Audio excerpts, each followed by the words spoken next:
Well, at least JJ is ruining Star Trek instead of Star... Oh, crap.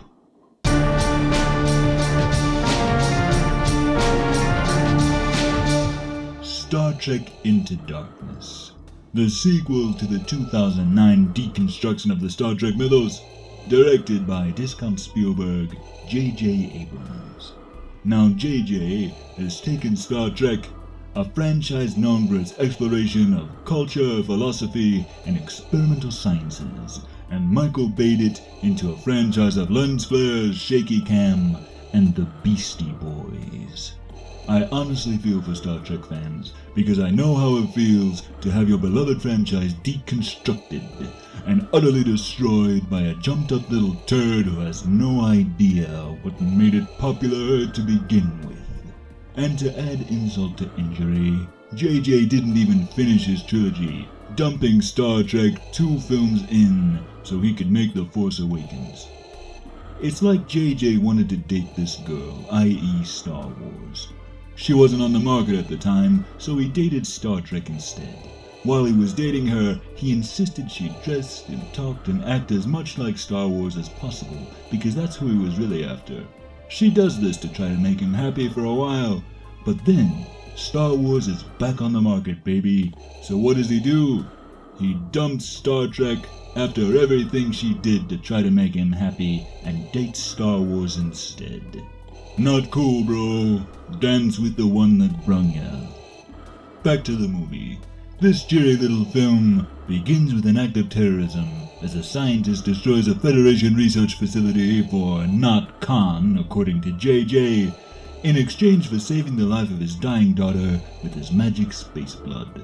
After the attack, evil Space Sherlock carjacks a shuttle, boogies over to Federation headquarters, and wipes out the entire Admiralty, with the exception of Admiral Robocop, who sends Kirk and Spock to track him down and destroy him. Not an unreasonable request, although it doesn't sit well with bleeding heart Spock, who decides it's mean to shoot our enemies even if they've committed an act of war against us. So our intrepid band of heroes, who seem more like a group of college friends than a command structure, track Benedict Cumberbatch to Kronos, where the dumbest part of this movie happens.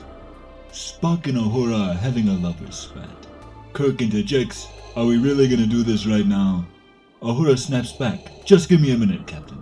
Now here is where a responsible commander would say, "No, how about you shut up, act like a professional, and do your job." But he doesn't. The worst part is, the very same thing happened in the 1999 comedy Galaxy Quest. Tim Allen and Sigourney Weaver's characters are bickering. Alan Rickman's character says, "Are we really gonna do this here?"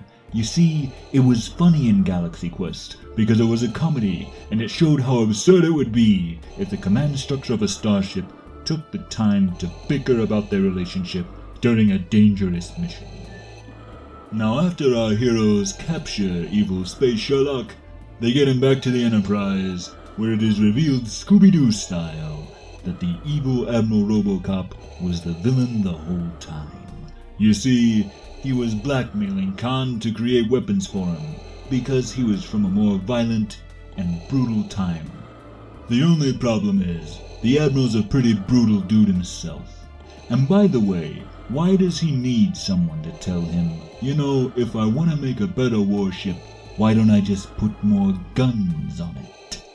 Star Trek Into Darkness is trying so desperately to be the Wrath of Khan, you may as well just watch the Wrath of Khan.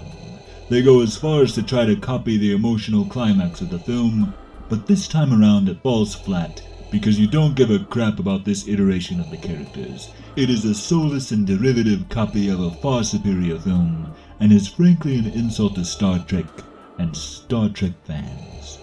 But at least it's not Star Trek Beyond.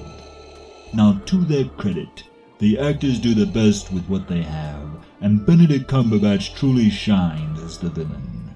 Because of this, I give Star Trek Into Darkness 3 out of 5 Death Stars.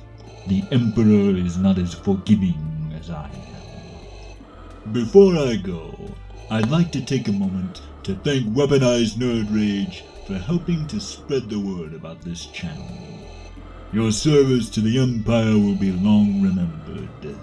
This has been Vader Reviews. Be sure to like, comment, subscribe, hit that bell for notifications, and follow me on Twitter. You do not yet realize your importance. Share these videos, and together we will rule the internet. And always remember, you don't know the power of the dark side.